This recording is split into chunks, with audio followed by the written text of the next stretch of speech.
날이 별로 안 좋은데 또 이렇게 오신 여러분들 주님의 이름으로 환영하고 축복합니다. 같이 인사하실까요? 반갑습니다. 인사하시죠. 네, 반갑습니다. 반갑습니다. 예, 추위에 건강하세요. 한번 인사하시죠. 추위에 건강하세요. 예, 참 추위가 이렇게 계속 이어지는데 오늘은 그나마 좀 풀렸는데 비가 오고 뭐 밤새 추워진다고 그래요. 일단 집에 가실 때 조심하시고 그러시기 바라겠습니다. 성탄절이 지금 이번 주인데 그래서 좀 성탄절에 대해서 우리가 그 본문을 가지고 좀 말씀을 나눠야 되겠다. 그래서 오늘하고 금요일에는 우리 성탄절에 관한 본문으로 우리가 좀 가질 수 있는 그 교훈을 우리가 생각해 보려고 합니다.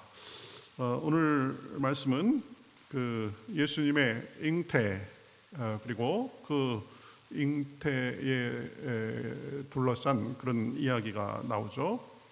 두 가지 점들을 우리가 한번 생각해 볼 수 있습니다. 첫 번째는 예수님은 성령으로 잉태되신 분이다 라는 것을 지금 말하고 있습니다. 예수님이 잉태된 것은 이 성령으로 잉태됐는데 요셉과 마리아가 정혼하고 그러니까 약혼하고 서로 동침하기 전이었습니다. 유대인들은 보통 약혼을 하고 한 1년 정도의 기간을 갖고 이제 결혼을 했는데 그 약혼 기간에는 서로 동침을 하거나 그러지 않았습니다. 그런데 마리아가 성령으로 잉태돼 가지고 이제 잉태된 것이 나타나게 됐습니다. 아마 좀 뭐 배가 불러오거나 아마 그랬던 것 같아요. 그러니까 18절에 이렇게 얘기하죠. 예수 그리스도의 나심은 이러하니라. 그의 어머니 마리아가 요셉과 약혼하고 동거하기 전에 성령으로 잉태된 것이 나타났더니, 그렇죠? 분명히 예수님은 남자와 여자의 결합으로가 아니라 성령으로 잉태됐다라는 것을 지금 말하고 있습니다. 예수님이 성령으로 잉태됐다라는 것은 굉장히 중요합니다. 예수님이 그래서 그 안에 신성과 인성이 공존하기 때문입니다. 신성은 하나님으로서의 속성, 그리고 인성은 사람으로서의 속성, 그것이 지금 예수님 안에 공존하는 것입니다. 그래서 보통 예수님을 완전한 신이자 완전한 사람이다, 완전한 하나님이자 완전한 사람이다. 그래서 한문으로 신인 그럽니다. 신이자 인간이다. 그리고 뭐 영어로는 God man 그럽니다. 하나님이자 사람이다. 그래서 이 하나님의 능력과 사람으로서의 속성이 그 안에 공존했다 그럽니다. 그러니까 예수님이 역사상 존재했던 사람 중에 굉장히 유일하게 특이한 분이죠. 그러니까 이 신성으로 인해서 기적, 또 사람의 마음을 꿰뚫어 보시는 어떤 능력, 그런 것들은 이 하나님으로서의 속성이 발휘된 것입니다. 그런가 하면 예수님은 배고프고 피곤하고 또 목마르고 고통을 당하고 그랬습니다. 그것은 그 안에 사람으로서의 속성이 있기 때문에 그랬던 것입니다. 그래서 사람과 똑같이 제한과 한계를 느꼈습니다. 그렇죠? 배가 고프기도 하고 눈물을 흘리시기도 하고 목이 마르기도 하고 졸리기도 하고 그랬습니다. 그래서 이 사람의 제한과 한계를 잘 아십니다. 연약함도 아십니다. 그래서 히브리서 4장에 보면 우리에게 있는 대제사장은 우리의 연약함을 동정하지 못하실 이가 아니요 모든 일에 우리와 똑같이 시험을 받으신 이로되 죄는 없으시니라.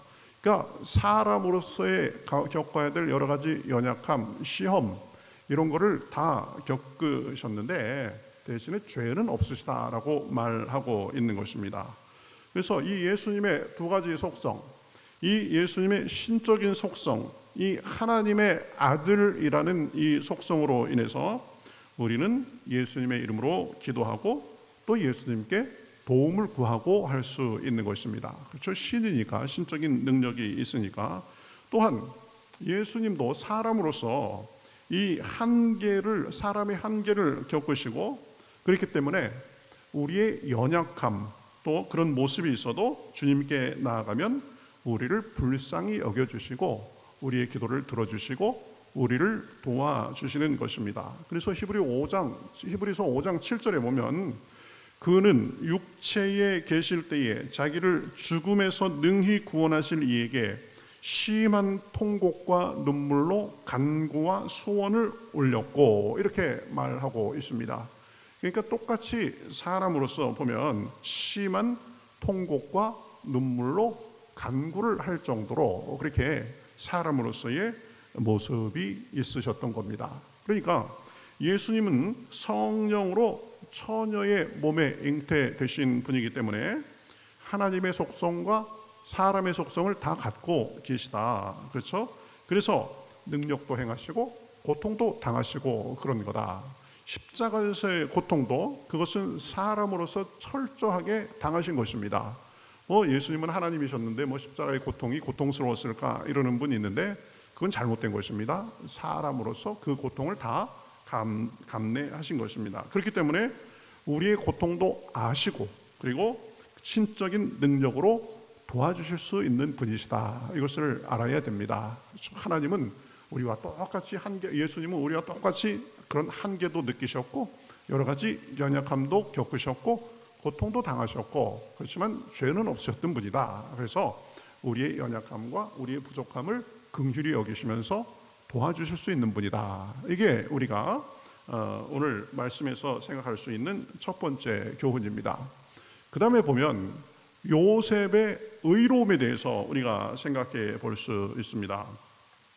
요셉 당시 사회에서 요셉의 입장에서 보면 여자가 약혼을 했는데 그 약혼자와의 관계에서가 아닌 다른 이유로 아이를 갖게 됐다라는 것은 상식적으로 부정을 저지른 것으로 볼 수밖에 없는 거죠.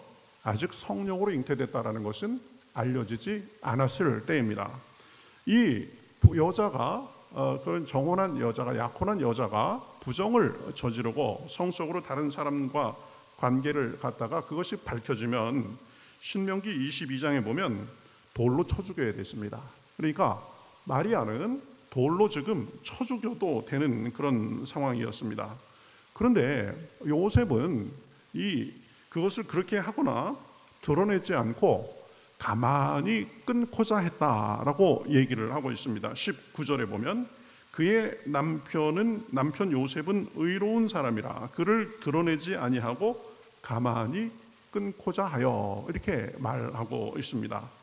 그러한 모습을 요셉에 대해서 의로운 사람이라고 표현하고 있죠. 그가 의로운 사람이었기 때문에 그를 드러내지 아니하고 가만히 끊고자 했다 이렇게 말하고 있습니다.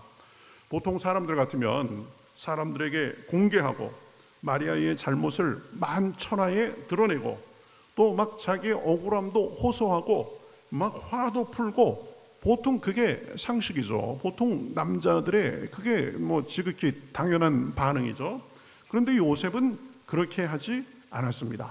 그런 모습을 보고 성경은 요셉은 의로운 사람이었다라고 말을 하고 있는 것입니다. 요셉의 그러한 면모를 보면서 우리도 그러한 모습을 닮아야 되겠다. 그것을 우리가 생각할 수 있습니다.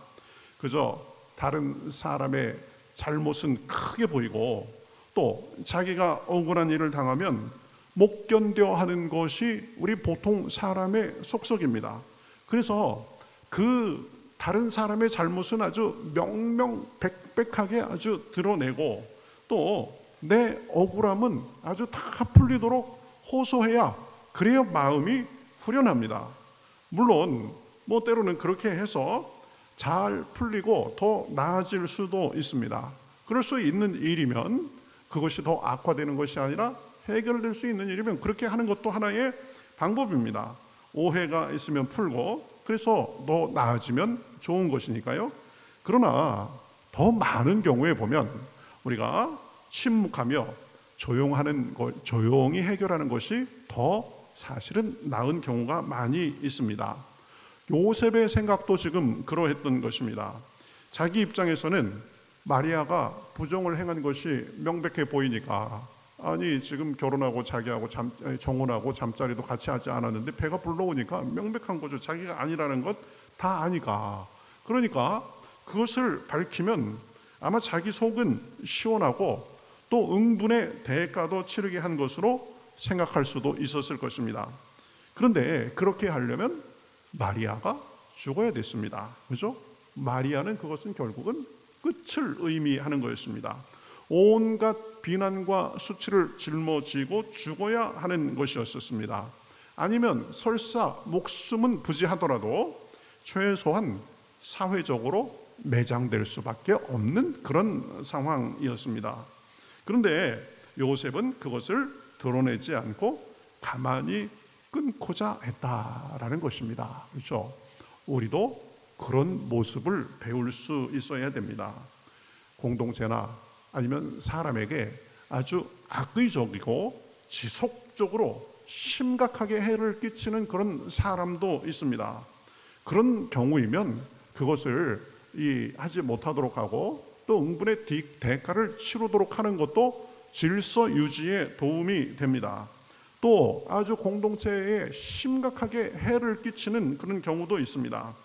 그런 경우가 아니면 웬만하면 다른 사람의 약점과 부족함을 드러내고 말삼고 잘했느니 못했느니 그러는 것보다는 조용히 기다려주고 더 이상 말을 옮기지 말고 그렇게 하는 자세가 중요한 것입니다. 그것이 의로운 모습이고 성숙한 모습이 되는 것입니다. 교회도 마찬가지입니다. 교회는 세상하고 달라야 됩니다. 부족하고 연약한 사람들이 모였기 때문에 흠도 많고 탈도 많은 곳이 교회입니다. 또 우리 의도와 상관없이 마귀가 부지불식간에 틈타는 경우가 많이 있습니다. 어쨌든 마귀는 믿는 사람들을 넘어지게 하고 교회가 자꾸 분란이 일어나게 하고 이것이 마귀가 주로 하는 일이기 때문입니다. 그러한 이유로 그럴듯한 이유로 마음을 흔들고 하나됨을 흔들고 그럽니다.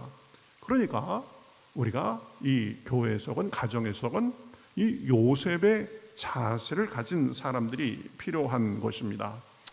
우리가 말로 치면 할 말 없는 사람이 어디 있겠습니까? 핑계 없는 무덤 없다고 그렇죠? 그래도 요셉처럼 드러내지 않고 하나님 앞에 조용히 기도하고 생각하며 선을 위해 행하는 것이 성숙한 그런 모습이고 성숙한 자세다라는 것입니다. 그저 조금 무슨 일이 있으면 그냥 입이 간질간질 해가지고 전화하고 돌아다니고 그래가면서 얘기하고 이거는 참 안 좋은 모습입니다. 요셉과 같은 사람이 많은 교회 공동체가 건강한 공동체입니다. 요셉과 같이 사람의 잘못을 드러내지 말고 그것을 내게 왔으면 더 이상 유통시키지 말고 조용히 주님의 뜻을 구하면서 의로운 그런 면모를 나타낼 수 있어야 됩니다.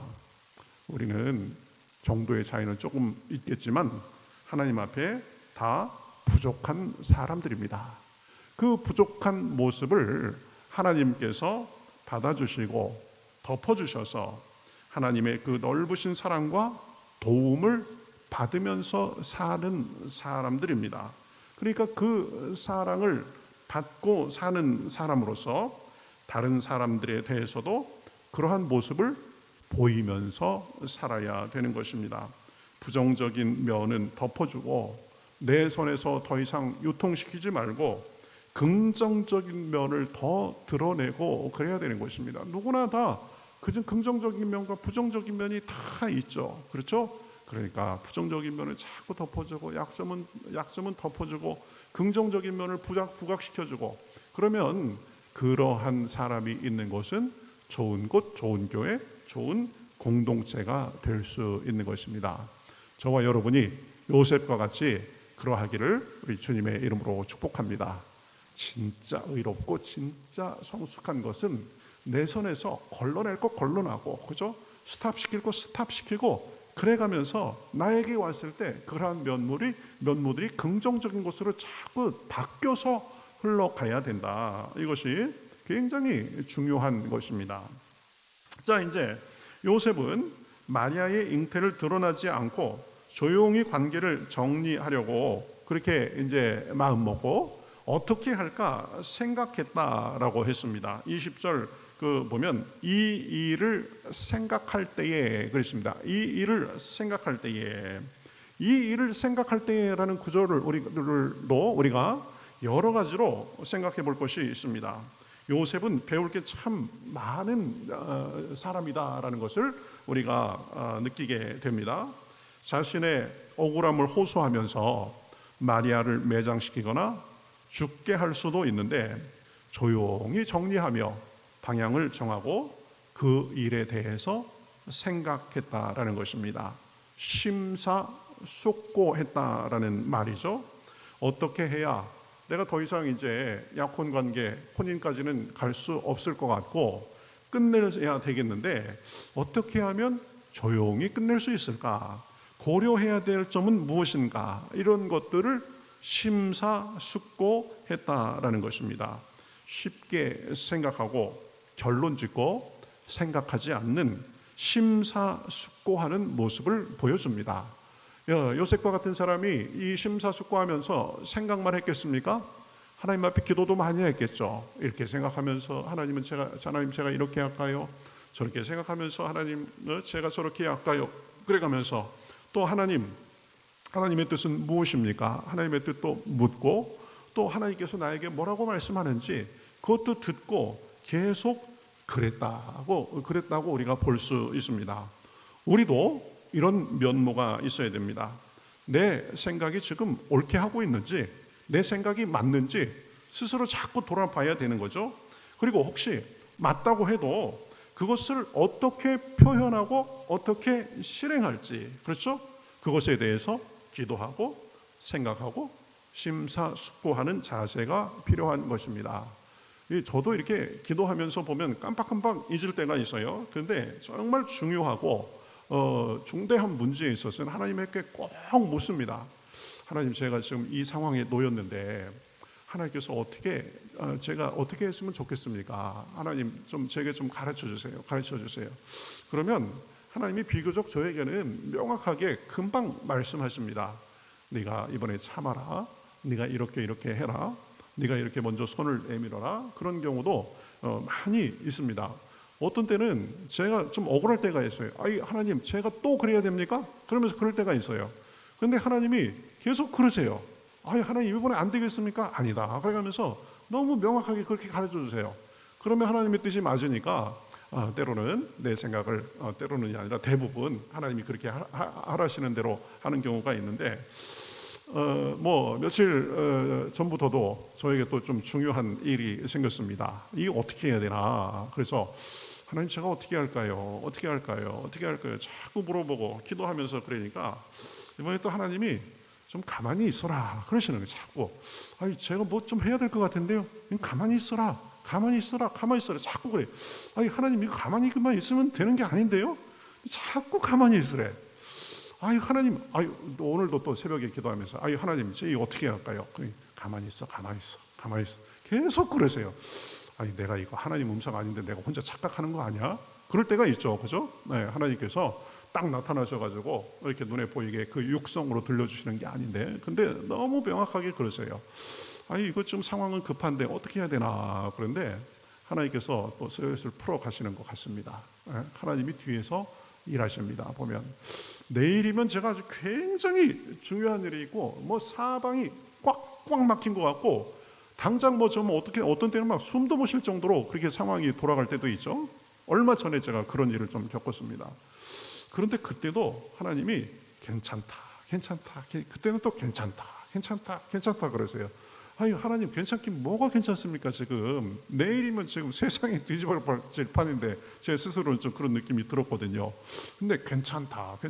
하나님, 저를 진정시키시기만 하면 됩니까? 어떻게 뭘 좀 보여주면서 괜찮다고 해야죠.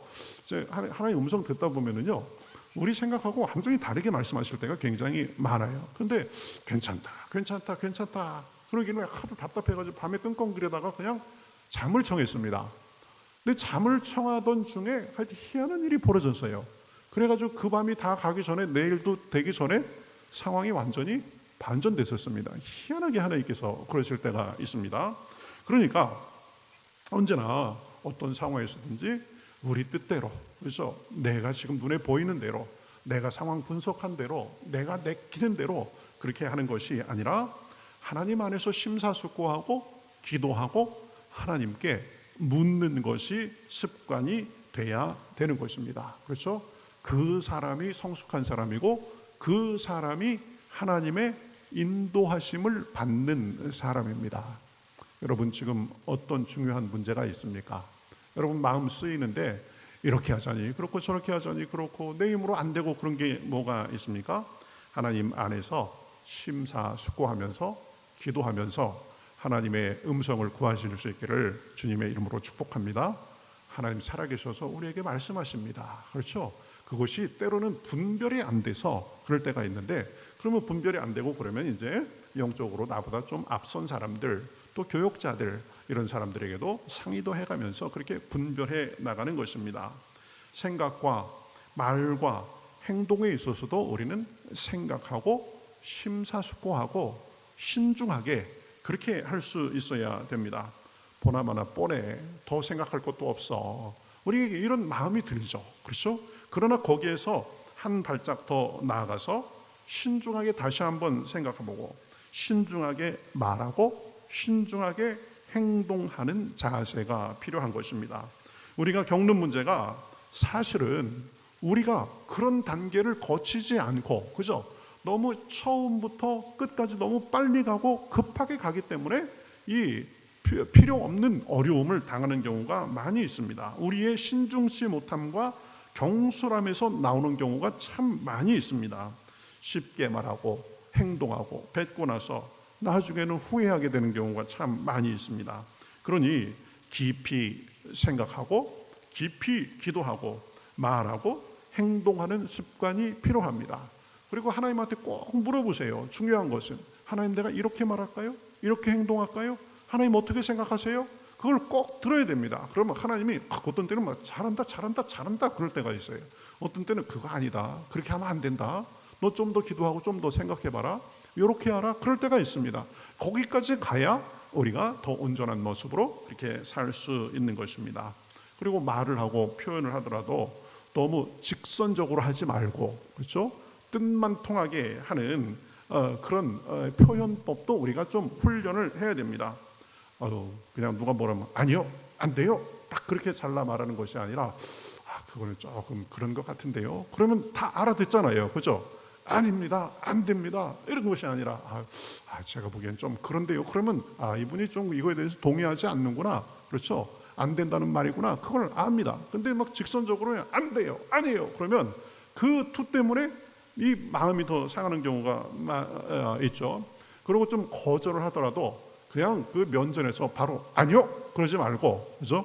마음속에 아닌 것 같아도 제가 좀 더 생각해 보겠습니다, 그렇죠? 제가 좀 더 기도해 볼게요.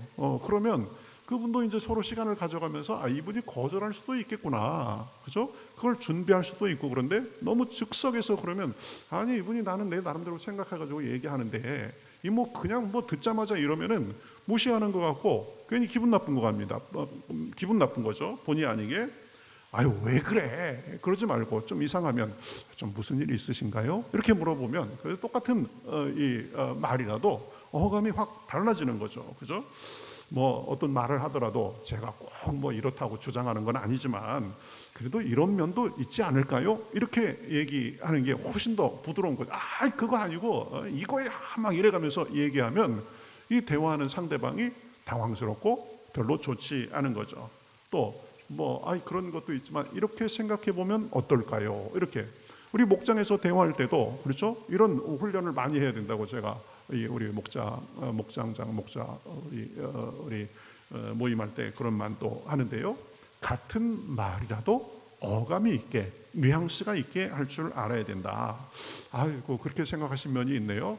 근데 또 이런 면도 생각해 보면 어떨까요? 그래가면서 자기의 말을 이렇게 얘기하고 그러면 그게 그 사람의 수준이고 그 사람의 면면이 되는 것입니다. 누그러뜨려서 그냥 뜻만 통하게 하면 되는 것입니다. 그렇죠? 막 통째로 그냥 그거 아니라고 막 그렇게 사람들 말한 사람 무색하게 그렇게 하면 안 된다. 그런 사람이 성숙한 사람이고 존경받을 사람입니다. 요셉이 바로 그런 사람이었습니다. 그러니까 요셉은 성경에서 명백하게 그는 의로운 사람이다라고 그렇게 말하는 거죠. 그리고 그 사람의 면면에 대해서 구체적으로 표현하고 있는 것입니다. 그러고 보면 요셉이라는 사람은 보면 예수님의 육체적인 아버지가 될 충분한 자격을 가르쳐 준 것입니다. 그렇죠? 신중하고 조용하게 상대방의 입장도 생각하고 그래가면서 방향을 정해가면서 심사숙고하고 기도하는 사람이었습니다. 그러니까 그가 기도하고 심사숙고하고 생각하던 순간에 천사가 나타나가지고 일의 전말을 다 말하죠. 그렇죠? 성령으로 잉태된 것이다. 그러니까 말에 대해서 부정적하게 생각하지 말고 마리아 데려오기를 두려워하지 말라라고 그렇게 이 성령이 이 천사가 나타나서 말을 한 것입니다. 기도하며 심사숙고하는 사람에게 하나님이 음성을 들려주시고 선하게 인도해 주십니다. 그렇죠? 우리가 거기까지 가야 되고 그것이 습관이 돼야 된다. 그래야 지나고 나서 아이고 그때 내가 그때 이렇게 할 걸 이런 후회를 할 확률이 훨씬 더 줄어드는 것입니다. 내가 조금만 더 좀 생각하고 조금만 더 기도하고 말하고 행동할 걸 그렇죠? 그런 후회가 훨씬 줄어들게 되는 것입니다. 오늘은 두 가지를 생각했습니다. 예수님은 성령으로 잉태되신 분이다. 그래서 그 안에 하나님으로서의 속성과 사람으로서의 속성이 공존하시는 분이시다. 그래서 하나님의 속성으로 그 신적인 능력으로 우리를 도우실 수 있는 분이다라는 것을 생각했습니다. 사람으로서 고통도 당하고 시험도 당하고 여러 사람들이 겪는 여러 어려움들을 다 겪어보셨기 때문에 우리의 어려움도 잘 이해하시는 분이시다. 그래서 우리와 공감하시고 우리를 불쌍히 여겨주시는 분이시다라는 것도 우리가 살펴보았습니다. 요셉의 면모에 대해서도 우리가 살펴보았습니다. 우리도 요셉의 의로운 그런 모습을 배워야 됩니다. 다른 사람의 잘못을 덮어주고 부정적인 면이나 부정적인 말에 대해서는 더 이상 유통시키지 말고 그래서 사람들과 이 교회에 덕을 끼치는 역할을 하면서 살 수 있기를 주님의 이름으로 축복합니다. 화평케 하는 자는 복이 있다라고 말했습니다. 그렇죠? 분란이 있던 곳에도 내가 역할을 하고 내가 잘 해서 그렇죠? 화평케 되고 우리가 그런 사람이 돼야 된다는 것입니다. 우리는 연약하고 부족합니다. 그렇죠? 다 흠이 많은 사람들입니다. 그러나 하나님께 우리 연약함과 부족함을 인정하고 주님께 도움을 구하고 그렇게 나아가면 주님께서 우리 요셉처럼 그렇게 의로운 사람, 현명한 사람으로 만들어 주시는 줄 믿습니다. 그러한 은혜가 저와 여러분에게 풍성하시기를 우리 주님의 이름으로 축복합니다. 아멘. 우리 같이 기도하는 시간 갖겠습니다. 기도하기 전에 좀 광고 드리겠습니다. 금요일에 기도회 있고요. 그 다음에 토요일이 24일입니다. 그 크리스마스 이브라 토요일 저녁에 크리스마스 이브 행사 있습니다. 한 1시간 10분 내서 한 15분 20분 정도면은 끝날 수 있을 것 같으니까요. 그때 오셔가지고 또 크리스마스 이브 행사도 다 참여해 주시고 그 다음에 25일에는 또 새가족 환영회 4시 반부터 있습니다. 우리 주보에 꼭 참석해야 되는 분들 명시해 놓고 그랬는데요. 어떤 분이든지 또 오시고 싶은 분은 같이 참여할 수 있습니다. 그 위해서 기도해 주시고요. 그 다음에 송구영신 특별 새벽 기도회 있습니다. 그리고 같은 기간 동안에 우리 1500시간 기도 대행진 지금 하려고 하는데 지난주에 이렇게 내신 분 보니까 한 700시간 좀 넘게 됐더라고요. 아직 안 내신 분들도 꽤 있는데 시간을 1000시간으로 줄여야 되나 밀고 나가야 되나 지금 그러고 있습니다. 하여튼 위에서 여러분 좀 기도해 주시고 그러기 바라겠습니다.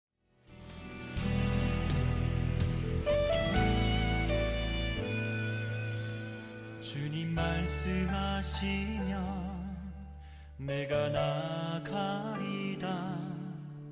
주님 뜻이 아니면 내가 멈춰서리다. 나의 가고 서는 것 주님 뜻에 있으니 오 주님 나를 이끄소서. 주님 말씀하시면 내가 나가리다. 주님 뜻이 아니면 내가 멈춰서리다. 나의 가고 서는 것 주님 뜻에 있으니 오 주님 나를 이끄소서. 뜻하신 그곳에 나 있기 원합니다. 이끄시는 대로 순종하며 살리니 연약한 내 영혼 통하여 일하소서. 주님 나라와 그 뜻을 위하여 뜻하신 그곳에 나 있기 원합니다. 이끄시는 대로 순종하며 살리니 연약한 내 영혼 통하여 일하소서. 주님 나라와 그 뜻을 위하여 오 주님 나를 이끄소서.